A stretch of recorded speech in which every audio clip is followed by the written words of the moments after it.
Actually, the years in 2002, I lost almost 285,000 euros long on Nasdaq.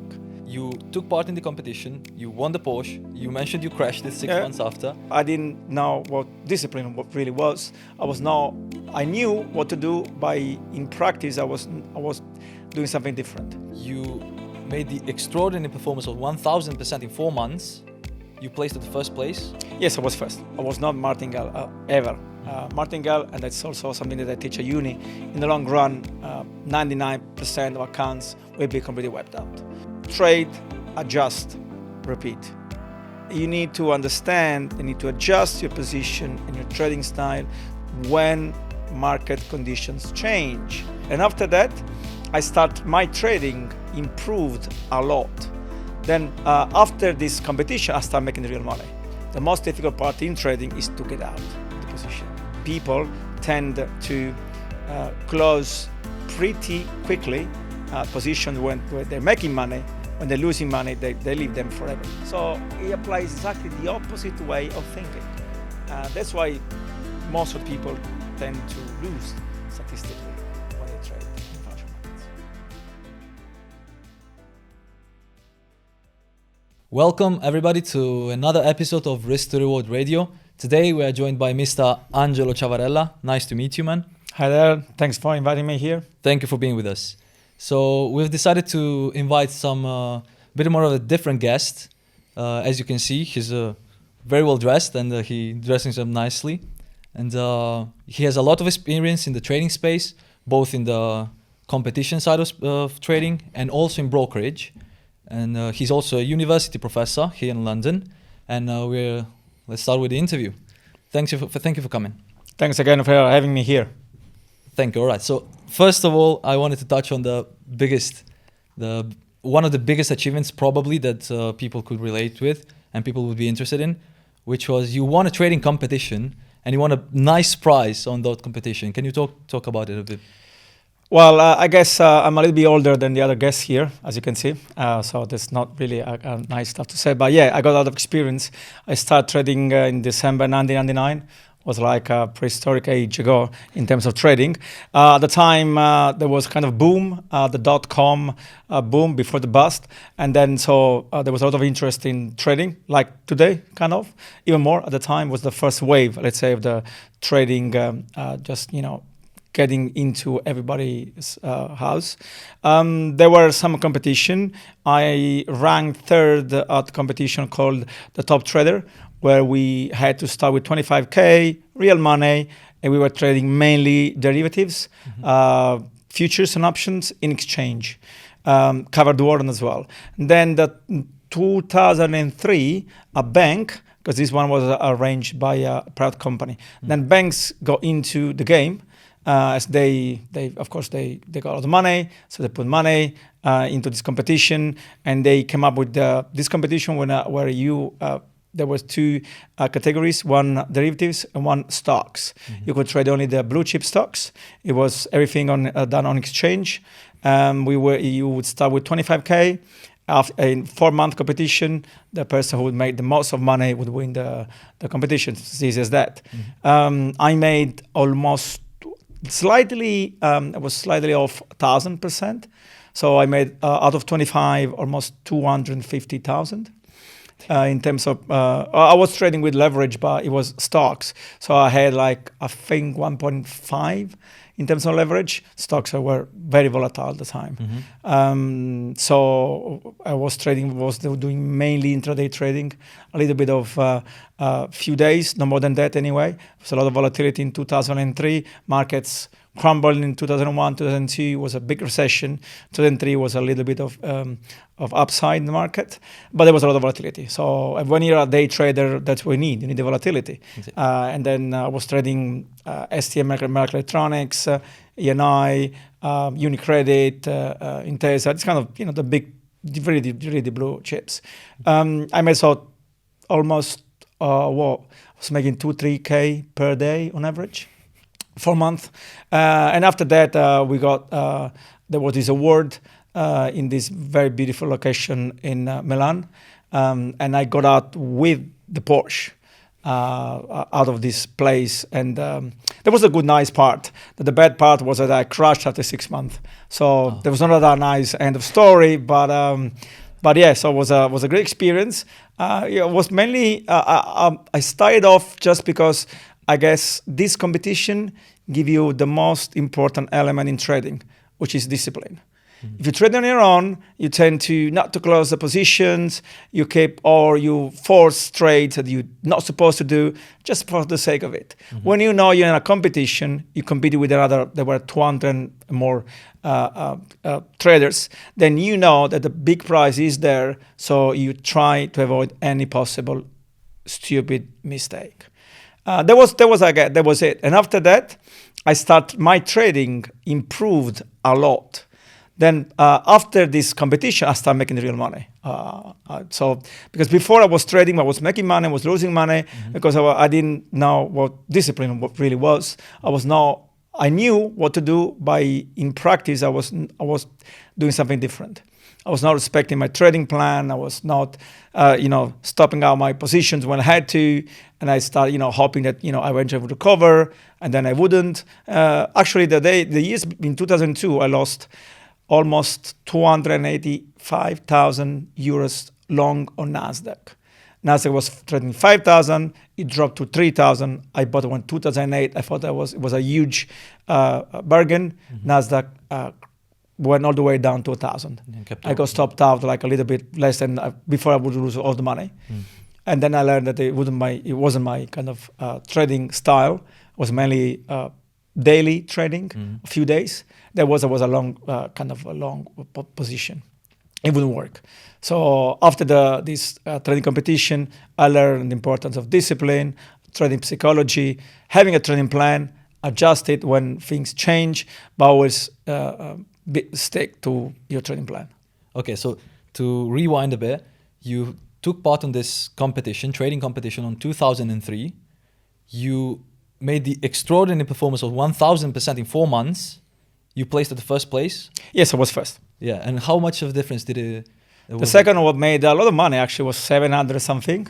Second prize was a small car. Small car. Yeah, I can't remember now. What was it? And I won the Porsche, like the X Boxer at the time. Yeah, Boxer S. Yeah, blue actually. It was a dark blue. And you won a blue Porsche for the first prize of that competition. Yeah, I was also on the news, on the newspaper. It was a big thing at the time, but because the trading was taking off in Italy and everywhere else, in every other European country at least, and the States, of course, was not as developed as today is in India or China or other markets. So yeah, that was it, pretty much. And after that, as I said, was really a kind of way for me to understand how to trade and really make money. I understand. So you took part in the competition, you won the Porsche, you mentioned you crashed it 6 months after. Yeah, so did. It was could you mention a bit of that story? Because I think it may be interesting for the viewers. Yeah, not nice story, but yeah, what happened was the bank bought, of course, the basic Porsche. Didn't have any special optional. Didn't even have the tire control, something like that. And then it was snowing, and I was not even running too fast. But with those cars, just you press a little bit too much, and then they kind of fly. And then and I lost control of it. Nothing happened to me. No, not even the airbag opened up. But when you crash those cars and it touches the engine, you better throw them off. Yeah, a bit unfortunate. Yeah. Let's get back to trading. But I just wanted to expand up on that a little more because it's very interesting. You don't hear anymore. Winning competition gets you sport cars. So yeah, very interesting how it was back in the day, at least for you. So okay, can you tell us a little bit more about the trading style that you were adopting during that competition? What made you 1,000% performance in 4 months? Funny enough, at the time, there were no high-frequency trading systems. So I was really doing a bit of arbitrage between the indices and the underlying big stocks. There was a little bit of delay from the investors to take positions after the indices would start climbing or start dropping off. So trying to understand the beta of the stocks, which stock would move closer to the index in terms of correlation. Try to focus on those stocks. And I was doing the anti-martingale, actually. So I was not martingale ever. Martingale, and that's also something that I teach at uni. In the long run, 99% of accounts will be completely wiped out. The anti-martingale is slightly different. I remember I was buying 7,500 shares of STM Microelectronics while it was trading around 22 euros, something like that. And then I was eventually, when I had the money and of course the leverage, I was buying up to 7 times more. So it was a big position, but it was one of the most liquid stock in the Italian stock exchange. So it was easy for me to get out all in one shot. I remember at one point this bank, which was IW Bank, which is now part of, then it was bought up by UBI and then eventually Intesa Sanpaolo, which is the biggest bank in Italy. At one point, the head of trading called me up, said, "Angelo, what are you doing?" I said, "Why? What's up?" Because we got a call from the Italian Stock Exchange. You are making 5% of the volume of STM Microelectronics, which is one of the most traded stocks in the Italian Stock Exchange. Yeah. So I was trading heavily on an intraday basis. At some levels, was a little bit of technical analysis applied. In the short run, just technical analysis, book readings, really, and correlation. They were the 3 main points. Sometimes when I would see a huge trend, both from in the upside or the downside, I would keep the position open for a few days. Try to maximize the short-term trend. Usually when there is a big trend, these stocks would open up the next day 3-4% above the closing price of the previous day or below eventually in case of the downtrend. So I would try to maximize. I did probably like 4 or 5 times in 4 months. So once every month, I would say. Most of the time it was day trading pretty much and doing the anti-martingale with the technical analysis on top of it. I understand. So you mentioned a few terms that are very much familiar to you and to me, but maybe the viewers are not a bit thrown off by it. So beta, what's beta of an asset? Is how much an asset, let's say in this case it was STM Microelectronics, moves in correlation with the index, let's say. So if the index moves by 1%, by how much the STM Microelectronics would move? It would move by 0.8%, 1.2, -1. If it moves by -1, it means it's decorrelated completely. If it moves close to the index, then the beta is closer to 1. So that's pretty much the meaning of the beta. Well, ideally, the big stocks tend to move because the weight of the big stocks. Let's imagine the Magnificent Seven now, right? In the S&P 500, they, especially Nvidia or Apple, whose weight is like 3.4 trillion each. So if they lose 10%, it's very unlikely that the S&P 500 is gonna go positive. So that's the idea. So because I was trading, let's say, the Magnificent 4 or 5 in Italian market is even more concentrated than the US. In fact, the first 5 stocks in Italian market, they weight 50% of the entire stock market. Yeah. So if one stock would move like 3% and the other one 2%, then it's very likely that the index would be positive.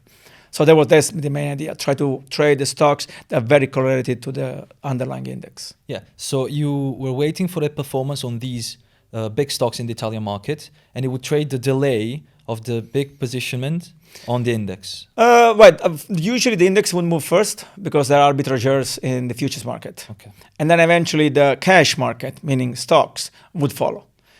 So there was one, let's say, one criteria, but it was not the only one. I would understand the book. I was reading the book of the market, where there was too much pressure in buying or in selling. They would understand that. Then you would understand whether the stock was an important level of support or possible resistance to be broken. So it was a kind of 3-4 different elements. And I was using, at the time, also in day trading, I was using 3 moving average. Was 4, 9, and 18. Okay. To give me, when there was like a crossover of the fast one to the other 2, there was a huge buy signal, if there are the conditions were there, of course. Do you feel the same criteria that you took, the same trading style and plan that you had back in the day would still perform nowadays with different market conditions? No. Markets change all the time. So things will not work. What was working yesterday is very likely it's not going to work tomorrow. Otherwise, come up with an expert advice or trading system, and that's it. You make money all the rest of your life. It's not like that. Trading systems, expert advice, they do work based on certain market conditions, but correlations tend to change over time. Let's think about stocks and bonds. They were extremely decorrelated until 2022, meaning if the stock market was going down, the bond market was moving up. So it was kind of protection. In 2022, because of inflation, so it changed completely the underlying conditions, and both the stock market and the bond market had the worst year of the last decade. So things tend to change. That's why it's difficult.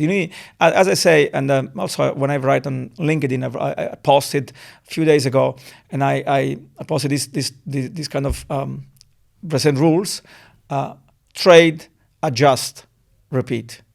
You need to understand. You need to adjust your position and your trading style when market conditions change. If you don't change your trading style, you'll be dead at some point because it wouldn't work. Simple as that. Yeah, exactly. And you mentioned something about expert advisors. So you mentioned they do work, but they do work in specific market conditions. Because in my opinion, every expert advisor can be built on some specific market inefficiency, some reason why the market moved. And of course, when that inefficiency is not present, so when one of the anomalies of that inefficiency shows up, the model, the expert advisor, is supposed to lose.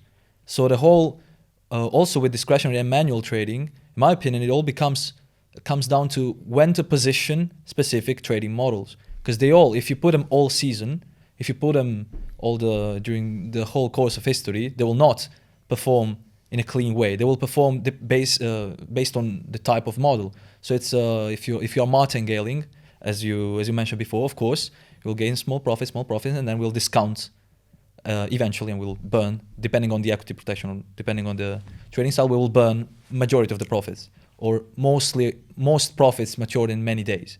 So you mentioned, you never martingale, but on that competition, you were anti-martingaling. So can you expand for the viewers a bit more on that? What's anti-martingale? So exactly the opposite. So basically, you start buying, I don't know, when the stock is 10 euros. If the stock is going to move to 11 euros, you're going to buy more. Usually, you don't double up your position. I was buying 50% more.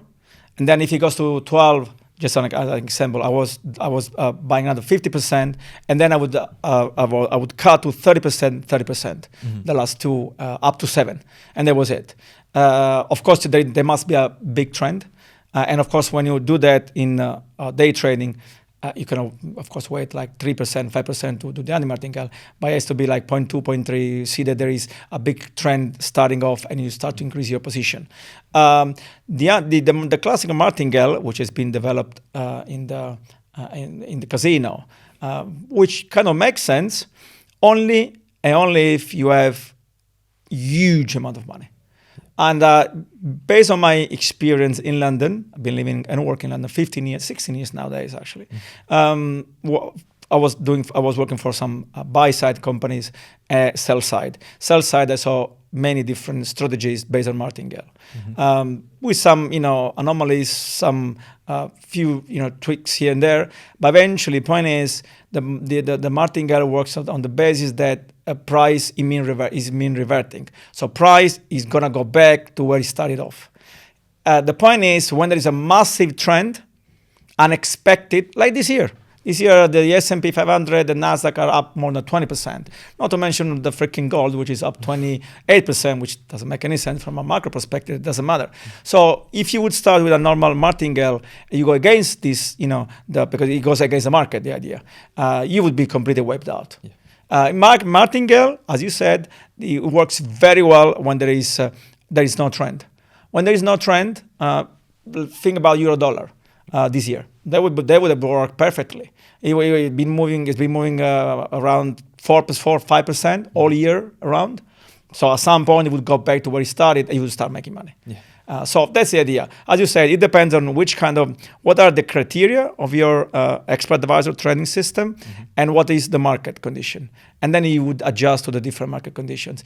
Usually big funds, they have like 7, 8, 10, 15 different strategies. Some of them make money, others just make a little bit commission, others they tend to lose. But overall, you make money. Yeah. So now the main part is, based on my experience, even discretionary trading is never to get into the position. The most difficult part in trading is to get out of the position. And then when you do discretionary trading, it's very complicated. Because and that's what also some studies, some surveys I teach at university, they show that people tend to close pretty quickly positions when they're making money. When they're losing money, they leave them forever. Martingale.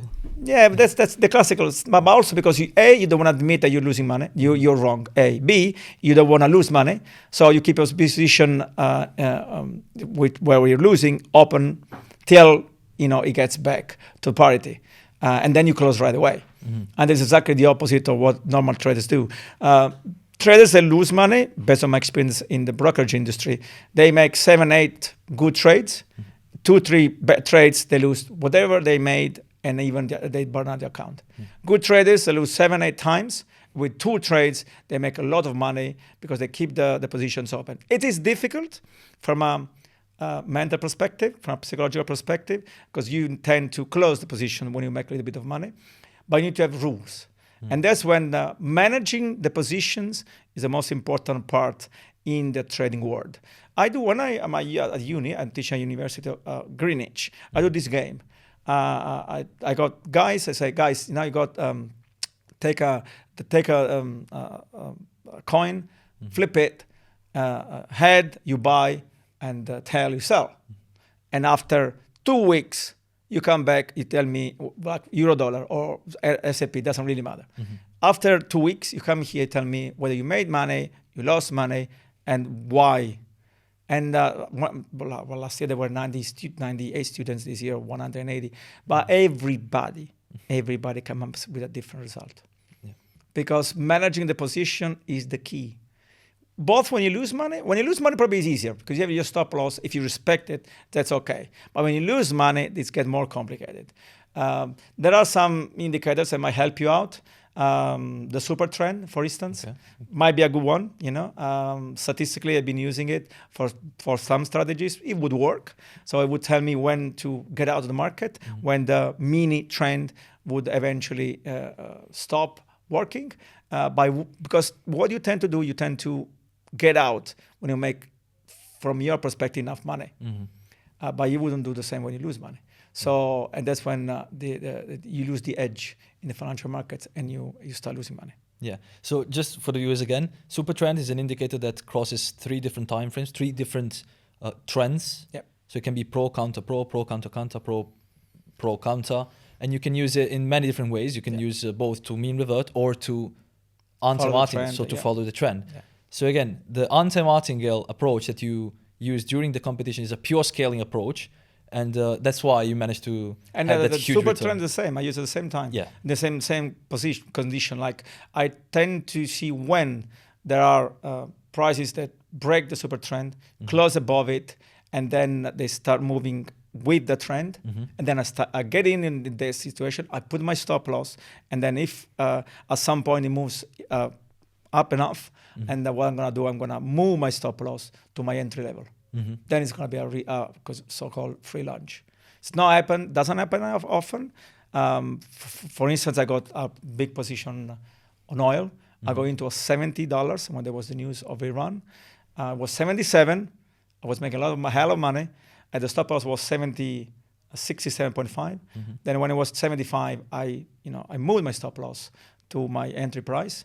I thought it would break $80. It didn't, and I got stopped out yesterday, exactly at $70. Yesterday. But that was the idea. My idea was if, in case the oil would break $80 and would accelerate to 83, 85, it was a massive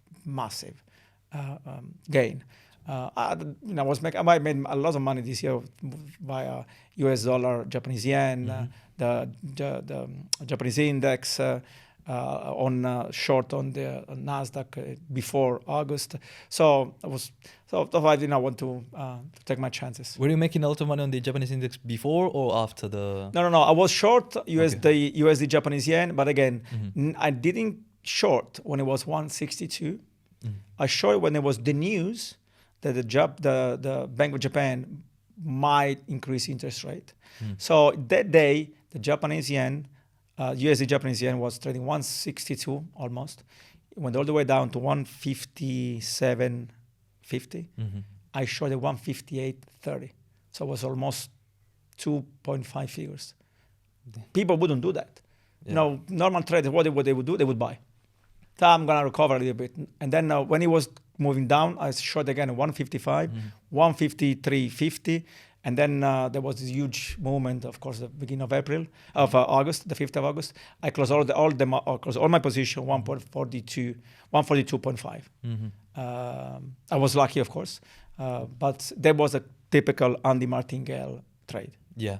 So yeah, a normal trader wouldn't capitalize on that because maybe most of the traders don't even know about fundamentals. They don't even bother to learn them. So maybe they see a downwards movement. They say, okay, market's going to reverse now because we're in but this. It would work actually, as long as you have your trading plan. That makes sense. From a technical analysis point of view, there was a triple top on 162. Yeah. Then it went all the way down, washed down to 1.50, 157.5, and then it closed 158.830, and I got into at the closing day of that day. So of course you need to have the gut to short when the same day it was like trading 162. They wouldn't do that, would you? Because say, come on, you lost 3.5%. I wouldn't, short. I wouldn't short, because that's what retail traders think. Yeah. And then sometimes you need to reprogram yourself when you trade. You need to understand that trading is a different world. When you go out and you see this suit, to say, okay, this one is £2,000, but next day you go there, you find for 1,500, say this is a deal. Well, if you apply the same idea in the financial markets, unless you buy stocks, which is slightly different, and then you say, I saw this one was 162 US dollar yen, now it's 158, you wouldn't buy, you would sell. So it applies exactly the opposite way of thinking. That's why most of the people tend to lose statistically when they trade in financial markets. Yeah, agree. So, okay, you have decades of trading experience. More than 20 years ago, you won that trading competition. You're still trading now. You were in a position, you told us. Yeah, like every day. So your approach obviously shifted, and you're also big in the brokerage business. So behind the scenes, what do you see? What are the common mistakes that the majority of losing traders do? And what are the good things that winning traders do? Yeah, that's a good point. Because I've been also in the dark side, let's call it, like in the brokerage industry. So I had like lots of accounts. So I would know who would lose money, who would make money, right? Some of these people, they go out, say, I made a lot of money. You wouldn't, because I know, but of course I wouldn't tell. So again, statistically speaking, I was working for one big active trader, Infinox Capital in London, and others. I would say that statistically 75%, 78% of 70%, from 70 to 80, depends on the period, they would lose money, especially when there are big trends. When there are big trends, they get wiped out all the time. When markets are sideways, they make money. Why? Because people, they want to make a bit of money, get out of the market. And when their markets are not moving too much, so they wouldn't have the chance even to lose too much, would they? Instead, when their markets are moving towards one direction and extremely with a huge trend, like today is happening for the S&P 500, for the Nasdaq, for gold, you name it, then it's the case when clients lose a lot of money because they say, it's impossible, it cannot go, it's gone up too much. I heard so many times, it's gone down too much. It's going to run back. And then because people don't know how to use the leverage is a fantastic tool. But you need to know how to use it and not to exaggerate. If you do, then the leverage can backfire big time. Using a bit of leverage, everybody uses leverage. Almost, I guess, 90% of people use leverage. You buy a house, you need a mortgage, you use leverage. You don't have the money, use leverage. Yeah. 1 million worth of a house, you don't have the money, you put 200,000, you use leverage 1 to 5. Yeah. Simple as that. So in the markets, you use leverage. Hedge funds use leverage, except big funds, but everybody uses leverage. So leverage is good. Too much leverage is not good. Then you need to understand which kind of person are you, which is your trading personality, whether you fit into a risk sort of person. And this is another thing I also do at uni in my courses. I have a psychological profile. So students need to answer. And based on the answers, I understand whether they are risk adverse, risk prone, conservative, aggressive. Based on that, they need to adjust the position size. If you're too aggressive, you need to cut your position sizing. If you are too conservative, you need to put a little bit more. That's another point. So I learned that position, other than, of course, as I said, managing the position itself, another important part is the position sizing. If you have an account with 10,000 dollars, you cannot buy 10 lots of $. It simply doesn't work. So you're going to get wiped out sooner or later. And people that are too greedy, they're going to be wiped out. No question asked. Money comes with time. That's another important rule. Leverage can help you out, but don't use too much leverage. Otherwise, if you make a small mistake, you'll be wiped out. You take a decent leverage, and you can, you can afford to lose a bit of money, but still stay in the game. Because the point is, if you lose too much and too often, you're gonna give up. You don't want to trade anymore. Instead, the trick is understand which kind of person are you in terms of trading personality. Adjust to the leverage. Do not overtrade. I believe a lot in behavioral finance. It applies a lot into me. The basic idea of behavioral finance is prospect theory, right? We are much more scared to lose $100 than the pleasure we receive if you make $100. So based on this idea, we tend to not to be risk adverse. But sometimes, if you really want to make money, you need to double up. Famously, Soros in 1992, when he broke the Bank of England, he was shorting the pound. He got back to the office, and his team said, George, we're making a lot of money. Let's close the position. Say it's not going to close. Double up. So when you get the trend, when you make the money, you need to be a little bit more risk prone, knowing that you have your stop loss, and in case you're out of the market. Yeah, pure scaling approach, anti-martingale. Totally. Yes. Okay, so our audience right now, and I think this is probably one of the problems with the upcoming of prop firms in the industry. People are not accustomed to trade personal accounts conservatively anymore because of prop firm, probably. Because right now you get an account, you get a 200K challenge, you pass the challenge if God allows, or if you're lucky enough. And while trading in live phase, you risk maybe 1% of the account.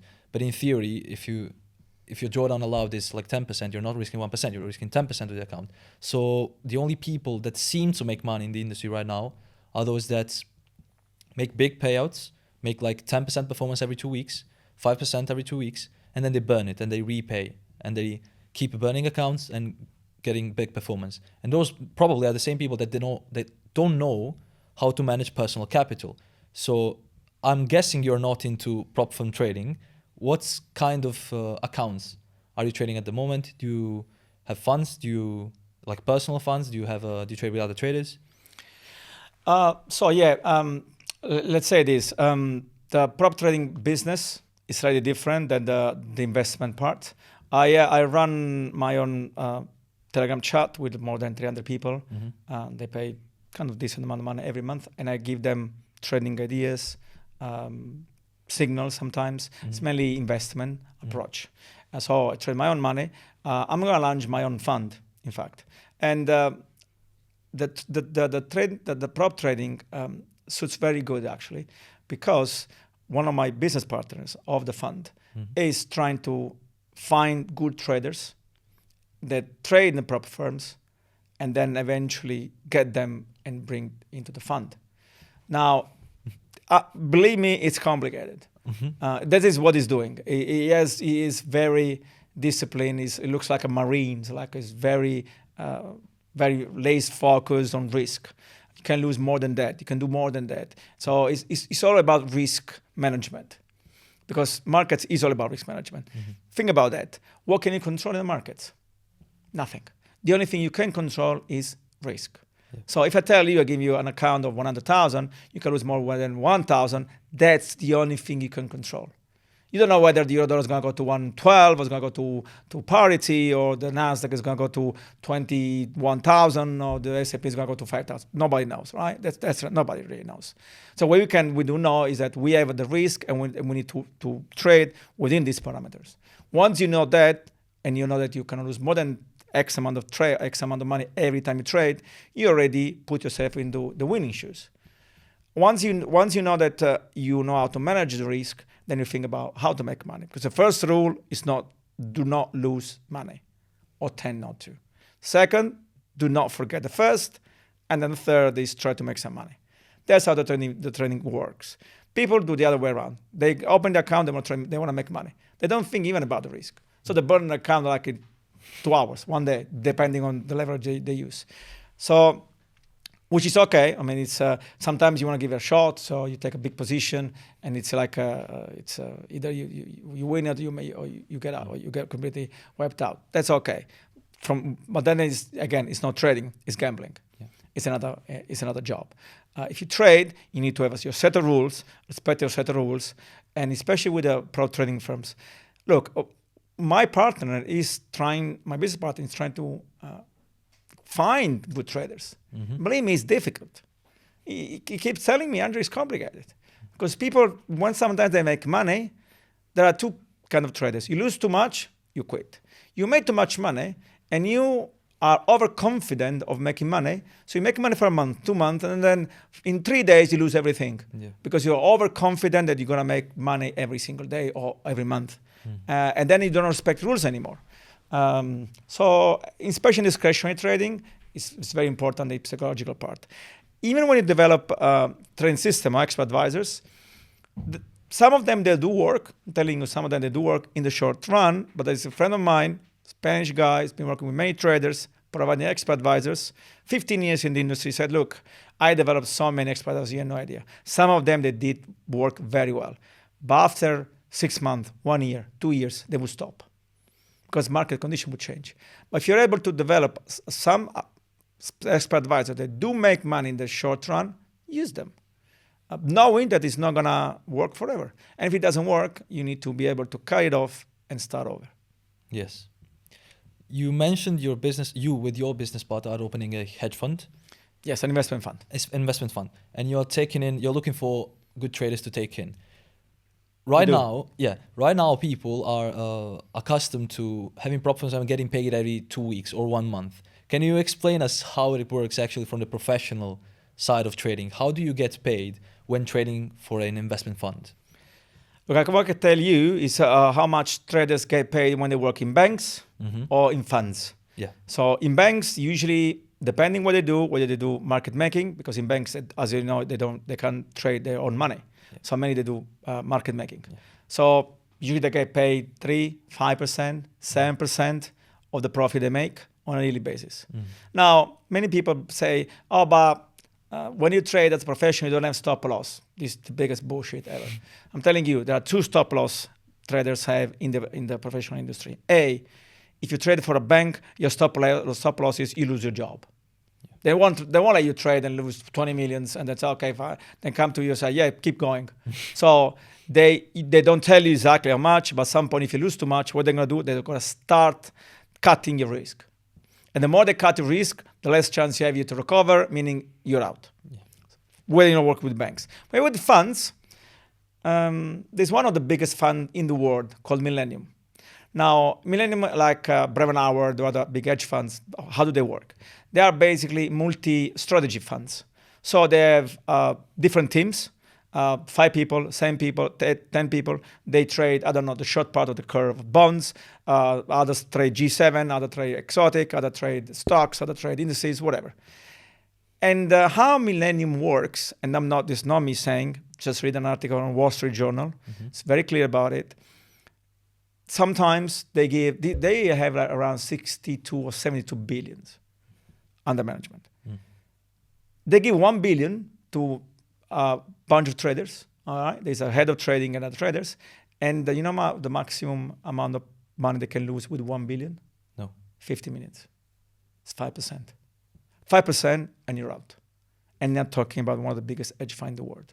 Yeah. So everybody has to manage risk, whether you work for a bank or an investment fund, an hedge fund, or whether you work for yourself.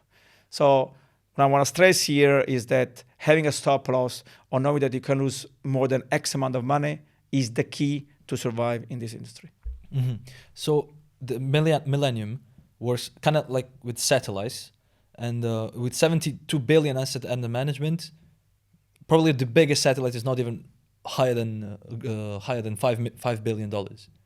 Yeah, probably not. They are like 2,300 employees, but most of them they work as a back office, of course, operation, etc. Traders will be the biggest part, I guess. But yeah, they have all constraints.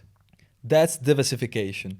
And what most retail traders don't understand is you cannot go a long way with just one trading model, with one speculative model. It's impossible. Because every model that you use, assuming you're using models and assuming you have a trading plan and you're not just trading randomly depending on if you wake up on your gut. Yeah, if you wake up on with the right foot or left foot. If you have just one trading model, that trading model is specific to some market movement and will perform when that happens and will down perform when that doesn't happen.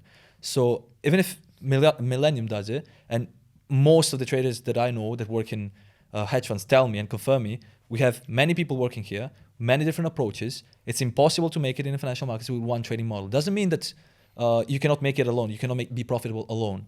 You can still have different trading models yourself. I don't know if it makes a big difference having different people or not. Probably in theory, if exhaustion was not in the equation and clarity on execution was not in the equation, even one person could manage everything if he had all the tools and all the trading models. But that's key, diversification. Yeah, it is. Well, honestly, my approach to my investment fund is pretty much similar. It's very similar to the big guys. I want to develop different teams doing different things. They don't need to talk to each other. They know how much money they have and how much risk they have. I'm going to run the risk myself. I'm going to do I'm going to do the macro and develop some things with my programmer and other team.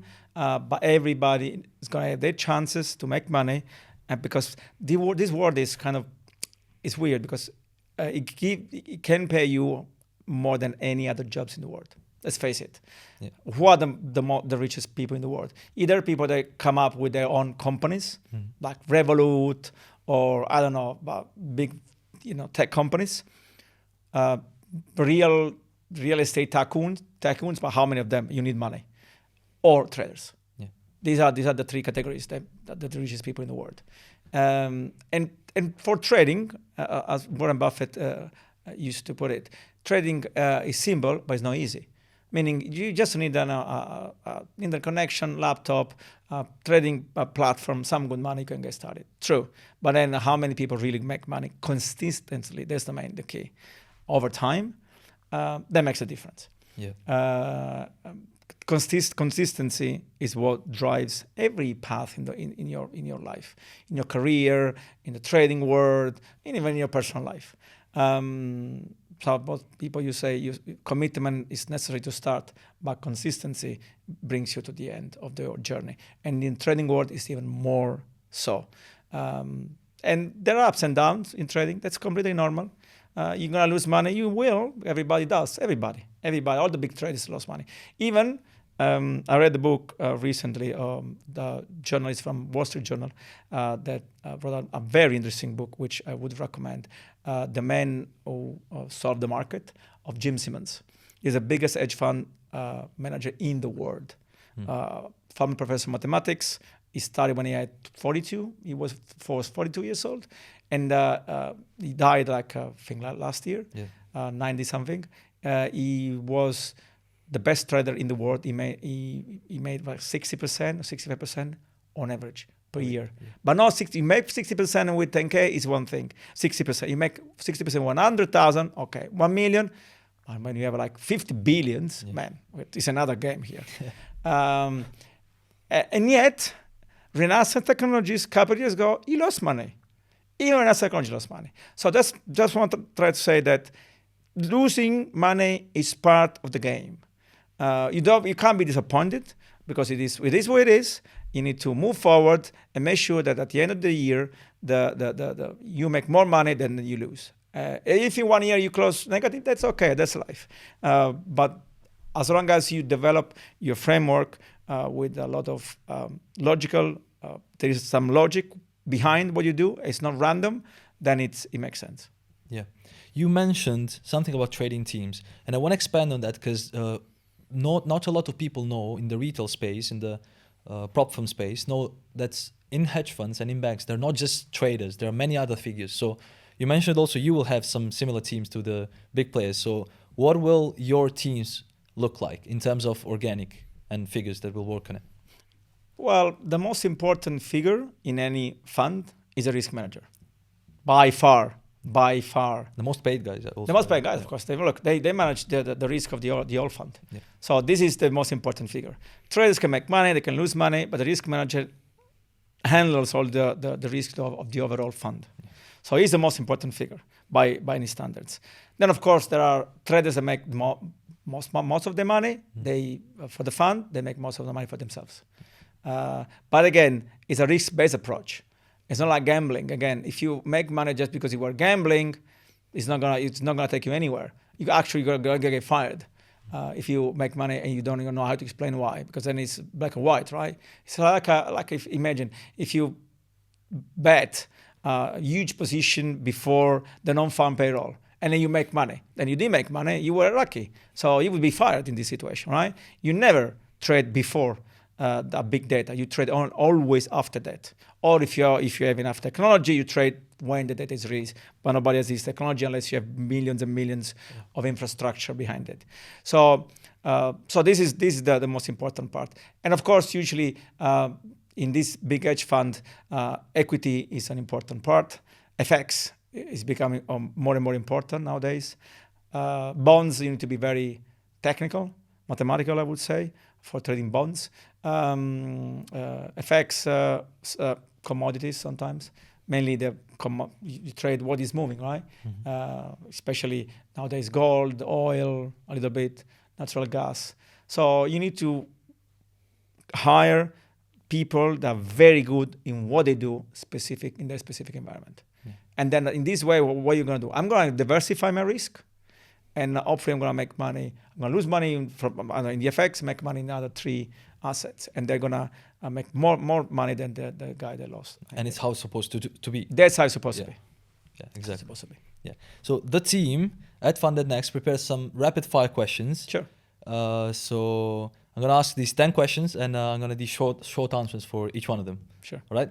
So this one is open. Early morning or late nights? Open to interpretation. You trade early morning and late night. You don't trade in between. Nothing happens. 80% of volumes, at least in the US market, happens in the first and last hour. All right. Best advice you've heard about trading? I heard, try not to lose money. Try not to lose money. Yeah, it's the first biggest advice. Yeah. Comes down to risk management, yeah? Yeah, it's always about risk. What's your biggest accomplishment to date? In the trading? To date, yes. I guess in one day I made 75,000 euros in a day. Well, it was 26. So compared to today, it's different because mine was 26. Yeah. So for me, it was massive. At 26 years, like in the early 2000, it's not 75,000 today. Yeah, exactly. As you know, 75,000. Yes, in a day. In a day. Yeah, it was big. I mean, at least for me, like it was massive. Yeah, it was huge. I thought I was E-Man, something like that. Most difficult thing you've overcome? 2002, when I lost almost 80% of my account, when NASDAQ went all the way from 3,000 to 1,000. At some point, I got out for desperation, not because I want to, because I lost 80%. It was like 280,000 at the time. That was very difficult to start over again. You need to believe in yourself and believe you can really make money and then start over again. That was the most difficult thing in life. And then, what do they say? Life is not what happens, is how you react to it. Yeah. And then I guess that was the turning point for me. But it was difficult all the time. I can imagine. Very. Favorite markets to trade for you personally? Yeah. Very good point. Probably indices.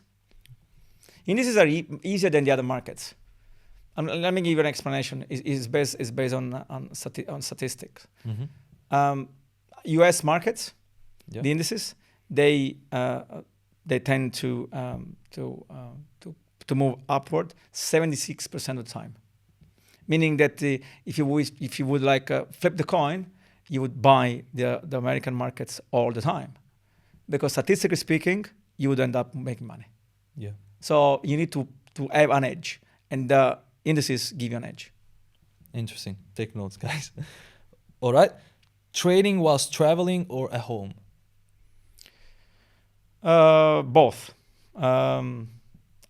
The only situation kind of scares me off is when I travel short haul. I don't have internet on board, so I can't check. But no, but I have my stop loss, my stuff. But usually when I'm home, it's easier for me to manage because I got all the systems in control. Otherwise, it's a little bit more complicated, but it wouldn't stop me by trading. Do you also use expert advisors right now? Some of them. I develop some of them. I test some of them, and I got 4 or 5. But I don't put much money into it. And you have a team for that? I got a team that programmed them and one other guys that monitor them. Great, interesting. So the biggest mistake new traders make? Overconfidence. Not really understanding the risk and the leverage, how they work. These two I would say.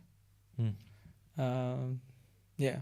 And you've seen a lot of I've money seen being burned. I see people putting 2,000 euros and they want to become millionaires. The problem is, even if you put 10,000, right? They don't want to become millionaires over time.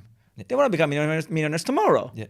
And then look, I'm telling you, they're going to lose all the money in a week, if not less than that.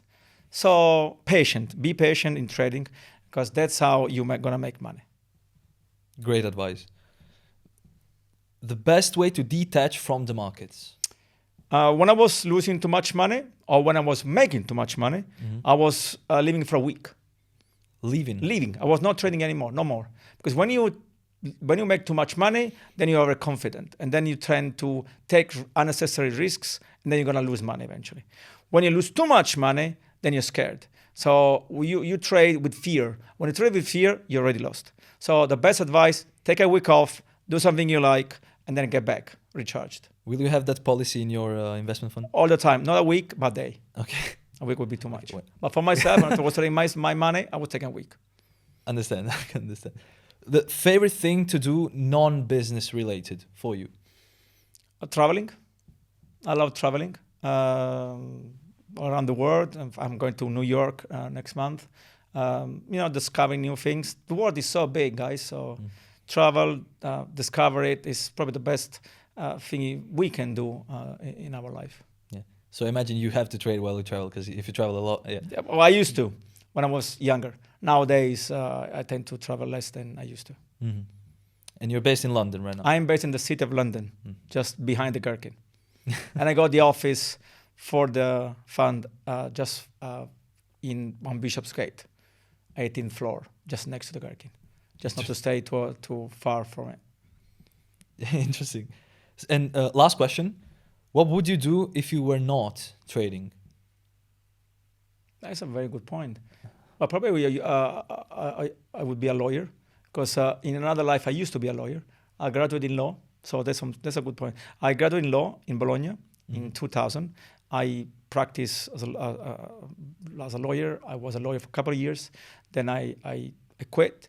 I went to study at Johns Hopkins University. I have a master's degree there in economics and finance. I didn't know anything about it. And then I turned into trading. I turned my passion, trading, into my work. And if you can do that in your life, man, you get up every day and you're happy with your life. Great. So this bit is come to an end, and I have one last question before finishing this interview. Yeah. What would you say to a young trader that is passionate about trading and wants to make it in trading and wants to make trading his career? What would you say the best path for him is to make it in trading in life? Study. You gotta study. Trading is all about learning. There is a steep learning curve. You learn a lot by studying, and then you learn by trading in the markets. There are some paths already there in terms of the trading. If you want to do really this business, go to do economics, do a master in quantitative finance at Oxford or pretty much whatever. London Business School, there are a lot of very good masters in quantitative finance. And then try to apply for the big guys like Citadel or probably, Jane Street or XTX in London. Yeah, these are the big guys. They pay like 180,000, 150,000 pounds for an intern. How many of them are going to make it? 0.3%, probably something like that. But that's the path. That's the way. If you don't end up there, no problem. You're gonna end up probably in a bank, and then you're gonna go to a fund, and then there's a very good career you can do it. Just the most important part is not being. Look, what I learned in my life is that intelligent people do not always make it. People who are very driven, they make it. So you get up in the morning every day. You stay laser focused on your objective. You do not give up till you reach it. That's the only way you can do things. Thank you very much. Thank you so much. Great advice. Cheers. Guys, thank you for tuning in. This podcast and interview has come to an end with Mr. Angelo Ciavarella. Thank you for coming. Thank you again. And you'll find his links in the description. Thanks for watching, and we'll catch you on the next podcast. Thank you.